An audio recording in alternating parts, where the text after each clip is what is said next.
Assalamualaikum warahmatullahi wabarakatuh. Di sini kami akan mempresentasikan tentang dampak tarif Amerika Serikat terhadap ekonomi di Indonesia, pengaruh kebijakan ekonomi terhadap pertumbuhan bisnis di Indonesia. Perkenalkan, saya selaku moderator untuk presentasi kali ini. Nama saya Ramaditya Jaya Perdana, NIM 24123298. Saya Muhammadiyah Khalifah, NIM 24123272. Saya Ridho Satria Wibawa dengan NIM 24123285. Pembahasan yang pertama yaitu politik, pengaruh kebijakan tarif Amerika Serikat terhadap stabilitas politik di Indonesia. Kebijakan tarif impor atau ekspor yang proteksionis dari Amerika Serikat berpotensi menciptakan ketidakseimbangan perdagangan global dan dapat memperlemah posisi negara-negara berkembang seperti Indonesia. Langkah strategis pemerintah Indonesia yaitu yang pertama, diplomasi ekonomi proaktif dengan meningkatkan dialog bilateral dengan Amerika Serikat melalui forum-forum seperti G20 dan APEC untuk mendorong kerjasama dagang yang lebih adil. Yang kedua, diversifikasi mitra dagang, yaitu memperluas pasar ekspor ke negara Asia, Afrika, dan Eropa Timur untuk mengurangi ketergantungan kepada Amerika Serikat. Yang ketiga, yaitu meningkatkan kerjasama regional dengan memperkuat integrasi ekonomi melalui ASEAN dan perjanjian seperti RCEP atau Regional Comprehensive Economic Partnership.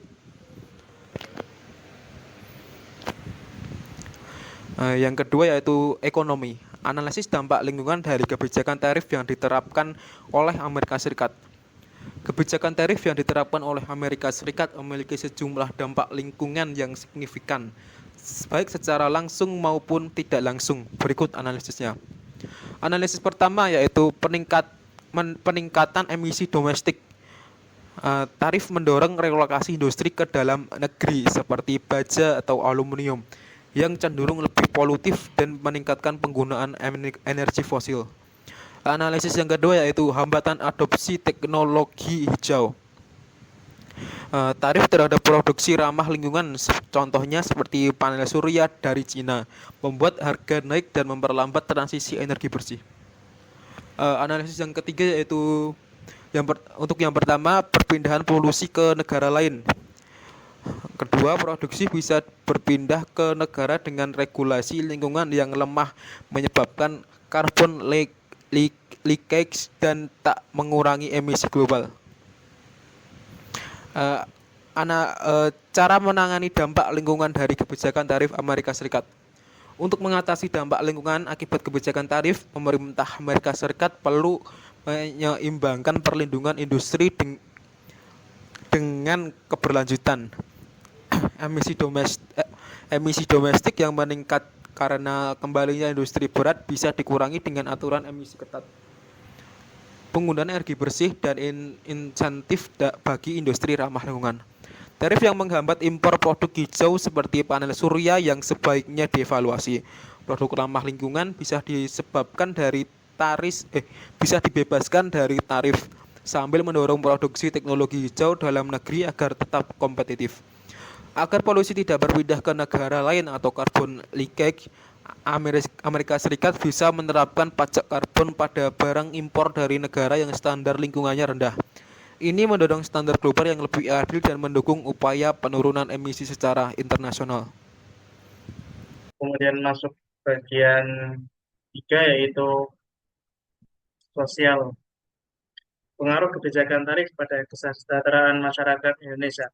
Kebijakan ini tentu saja sangat berpengaruh terhadap kesejahteraan masyarakat. Angka tarif yang dikenakan untuk Indonesia sebesar 32%. Angka tarif tersebut hanyalah beda 2% dari Cina yang berjumlah 34%. Kenaikan tarif resiprokal Trump berpotensi memicu resesi ekonomi Indonesia di kuartal 4 pada 2025. Resesi itu karena potensi ekspor menurun, harga komoditas semakin rendah, penerimaan pajak melemah, fiskal pemerintah tidak mampu bertahan stimulus tambahan. Sisi konsumsi rumah tangga melemah, korelasi ekonomi Indonesia dengan Amerika Serikat setiap 1%. penurunan pertumbuhan ekonomi Amerika Serikat, maka ekonomi Indonesia turun 0,08%. Dampaknya akan sangat jelas terlihat terhadap kesejahteraan masyarakat, seperti kenaikan harga konsumen, beban terhadap masyarakat penghasilan rendah, dan efisiensi ekonomi terganggu. Kemudian program sosial untuk mengurangi dampak dari kebijakan tersebut adalah subsidi pemberian barang pokok, yang kedua pelatihan UMKM, yang ketiga peningkatan akses jaminan sosial, kemudian yang terakhir empat, program kartu sembako atau barang murah. Kemudian dampak terhadap inovasi dan adopsi teknologi. Tarif tinggi biasa menurunkan daya saing industri nasional, sehingga perusahaan enggan berinvestasi pada riset dan pengembangan. Selain itu, ketergantungan pada impor teknologi dari Amerika Serikat bisa terganggu jika terjadi perang dagang.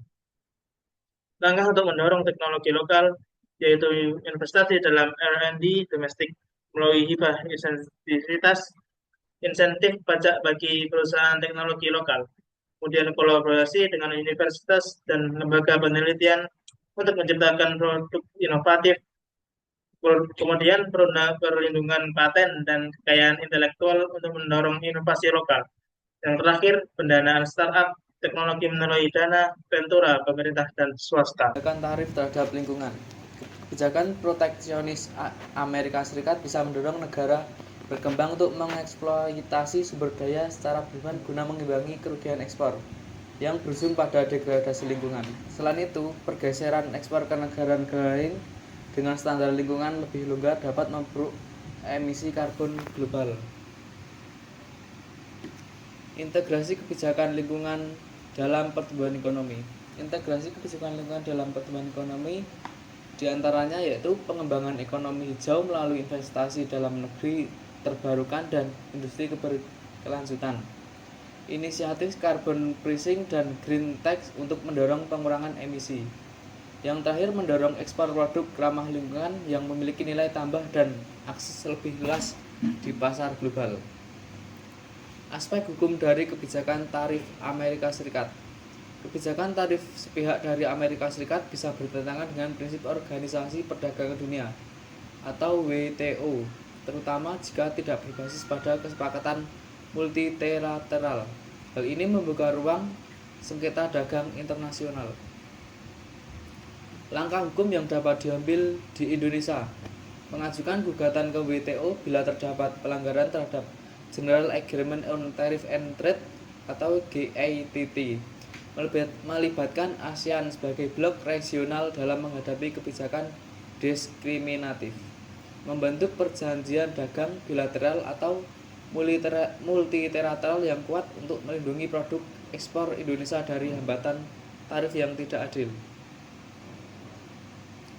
Jadi kesimpulan untuk hal tersebut yaitu mencapai pertumbuhan ekonomi 8% dan menjadi negara maju harus menanggapi kebijakan proteksionisme Amerika Serikat secara adaptif dan tidak reaktif, mendorong ekonomi berbasis inovasi, nilai tambah, dan hijau, bukan hanya SDA mentah, memperkuat tata kelola sumber daya manusia dan konektivitas global sebagai tulang punggung daya saing jangka panjang.